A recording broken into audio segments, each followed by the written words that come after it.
datang kembali di channel saya, channel tercongok sedunia. Jadi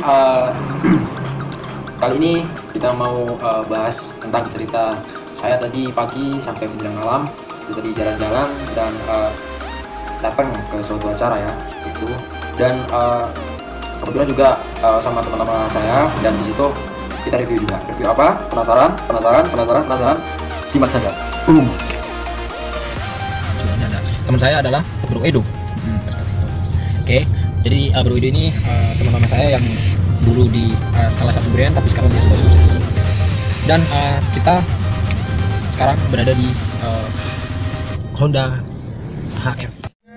Chassis lebih lebar sih untuk seatnya ya, di depan maupun di tengah lebih lebar. Bagasi di belakang sama HRV sama Jazz sama.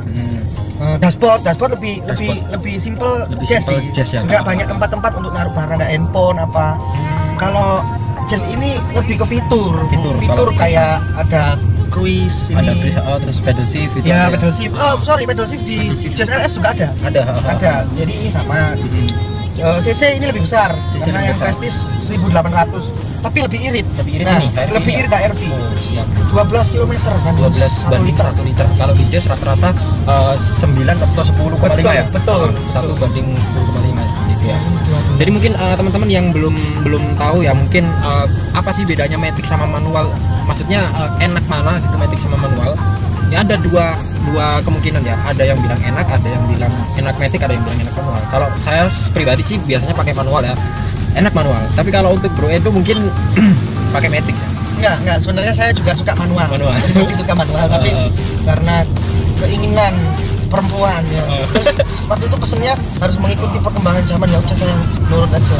Siap. Walaupun secara kalau kita mau jual lagi itu lebih bagus harga manual. Dan perawatan matic juga lumayan banyak ya. Betul. Jadi di sini di Honda HR-V yang 2016 ini 2015 ya, sorry, tapi di versi yang 2016 ini dia pakai transmisi matic seperti ini ya, matic. Oke. Dan di sini sudah dilengkapi dengan double din yang mungkin yang terbaru ya, tapi dia tombol bukan dari sini, tapi tombol. Terus di sini juga dilengkapi dengan tombol AC ya. Jadi ini bukan yang seperti kayak Honda sebelumnya kayak CR-V atau apa itu kan. Ini sudah pakai tombol semua seperti ini.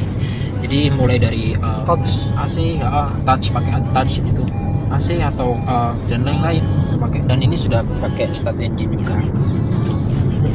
Oke. Terus sekarang kita mau bahas untuk dashboard. Dashboardnya ini sudah pakai ini kulit ya, bro. Kulit dan ini jahitannya asli. Susah kalau kotor tuh ngilanginnya. Yang susah kotor ngilanginnya seperti itu. Dan di sini sudah pakai airbag ya. Dan di power steering juga ada airbagnya. Dan di pintu-pintu ini juga pakai kulit juga semua, seperti itu. Dan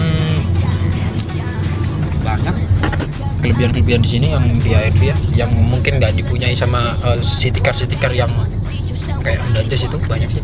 Dan AC di sini sudah bentuk kayak kabin di pesawat ya, seperti ini. Oke, kebetulan di sini ada headrest juga. Di sini headrestnya agak ke belakang. Terus joknya di sini jok kulit asli. Oke, kulit asli ini ya, kulit asli.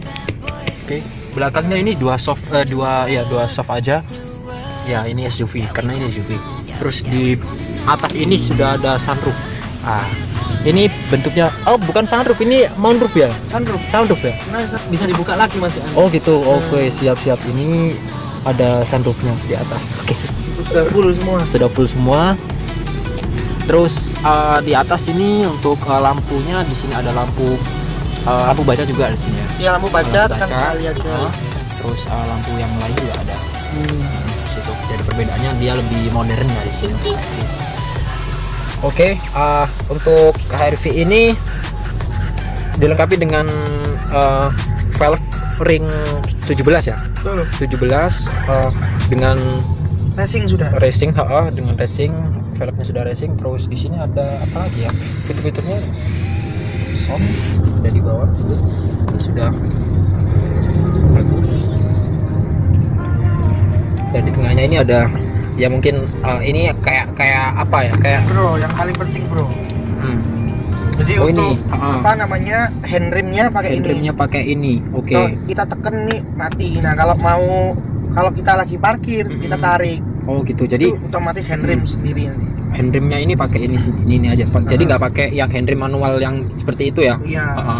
Modern banget. Lalu brake hold ini ketika kita di lampu merah, walaupun posisi gigi masih di D, kita injak rem lalu tekan brake hold, nggak akan jalan walaupun remnya kita lepas. Ibaratkan ini yang pakai netral tapi dia ada remnya ya? Iya. Seperti itu. Nah, terus kalau mau jalan kita tinggal injak gas, nanti langsung jalan. Itu bedanya guys, brake hold, ada brake holdnya di sini.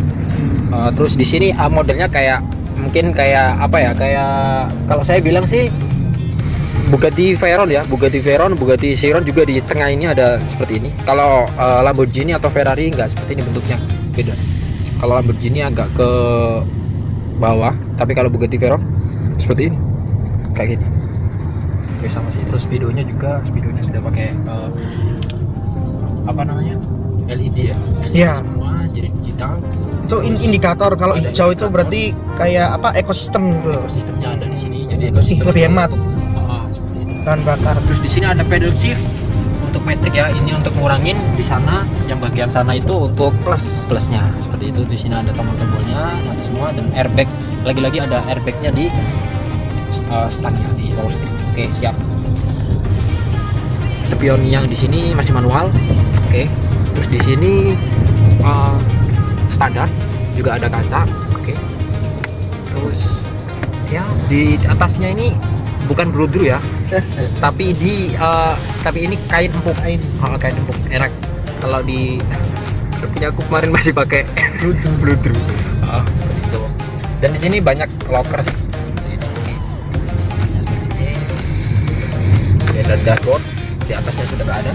Oke. Jadi luas banget. Dan ini dashboardnya bukan dashboard yang kayak di Honda Jazz ya. Di Honda Jazz kempreng banget.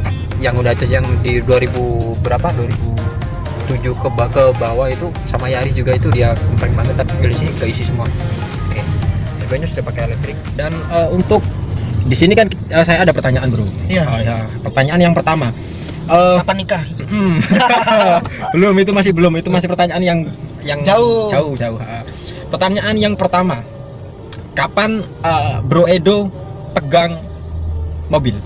Aku mulai tahun 2010 sih. 2010. Itu pertama kali belajar pakai APV. Iya.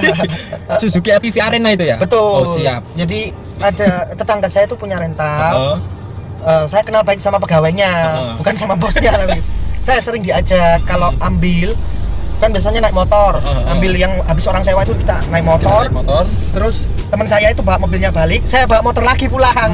Hitung-hitung sambil belajar juga ya.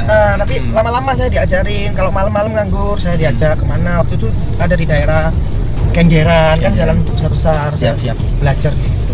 Terus pertanyaan kedua ini tentang bisnis yang dijalankan Bro Edo ya. Karena teman-teman ini kan sudah banyak yang tahu, sudah sukses Bro Edo ini, sudah itu enggak. Yang bisnis yang dijalankan Bro Edo itu apa sih? Maksudnya dalam bidang apa sih? Selama ini? Maklar saya. Maklar ya? Maklar. Ya jual handphone. Bukan saya pribadi, karena ada mertua di situ. Jadi menjalankan bisnis keluarga. Jadi peran saya di situ ya cukup lumayan ada untuk membantu keluarga gitu. Ya. Jadi ada imbal baliknya. Secara nggak langsung saya juga digaji sama orang tua, Mas. Siap. Jadi seperti itu. Tapi teman-teman di sini jangan ngira apa-apa gitu ya. Tapi teman-teman harus tahu, semua itu berawal dari bakat. Jadi Bro Edo ini dari awal itu sudah mempunyai bakat, yaitu marketing. Dulu ada di suatu brand, saya nggak nyebutin brandnya, tapi dia memang dulu fighter banget ya. Ya, waktu itu kita partner di tahun berapa? Tahun 2016 ya. 2016 akhir atau 2015 akhir kayaknya ya. Iya, 2015 akhir. Seperti itu kita partner dan kita beda area. Dan sekarang saya ketemu lagi sama Bro Edo, dan kebetulan ini saya minta tolong sama Bro Edo karena ada something ya gitu. Seperti itu. Jadi Itu yang pertanyaan kedua tadi sudah dijawab sama Bro Edo. Bisnis yang dijalankan Bro Edo ini adalah punya toko handphone di Sidoarjo. Krian, di Krian. Namanya Poinixel. Poinixel apa Poinixel? Ya, Poinixel itu seperti itu guys. Jadi teman-teman bisa belajar langsung saja japri sama Bro Edo ini. Nanti nomornya ada di bawah. Deskripsi di bawah. Terus pertanyaan yang ketiga. Jadi Bro Edo ini apa ya? Kalau saya bilang pernah naik transportasi selain mobil nggak? Sama selain sepeda motor? Oh, banyak. Apa? Perahu. Oh, kapal pernah, ferry ya kan. Terus pesawat juga pernah. Pesawat tuh mulai yang lumayan, kalau yang bagus sekali belum pernah. Yang lumayan sampai yang baling-baling itu pernah.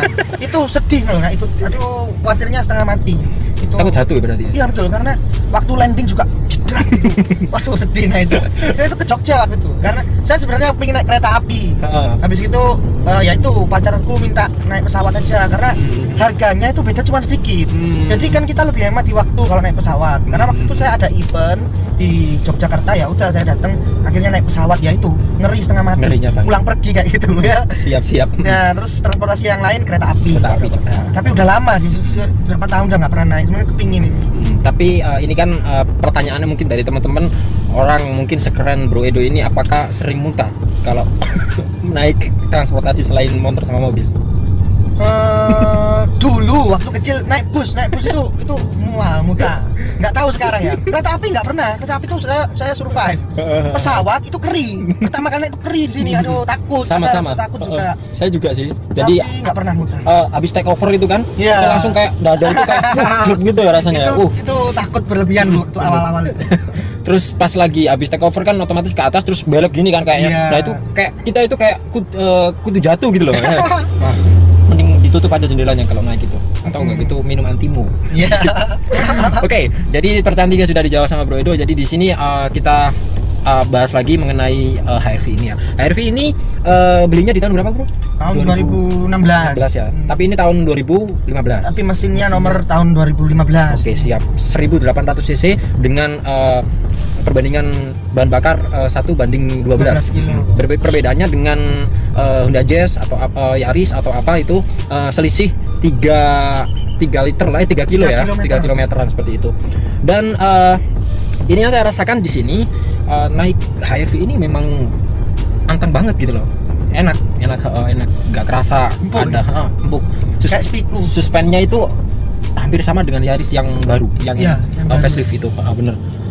Tapi kalau dibandingkan dengan Yaris yang nggak facelift, yang maksudnya yang belum, yang all new ya, itu bedanya di mungkin kalau suspennya ini ada apa namanya, jeglongan atau apa gitu kan, lubang di jalan itu, ini nggak kerasa sama sekali. Tapi kalau Yaris yang lama itu kerasa tapi dia empuk, seperti itu bedanya. Kebetulan punya saya sudah saya jual.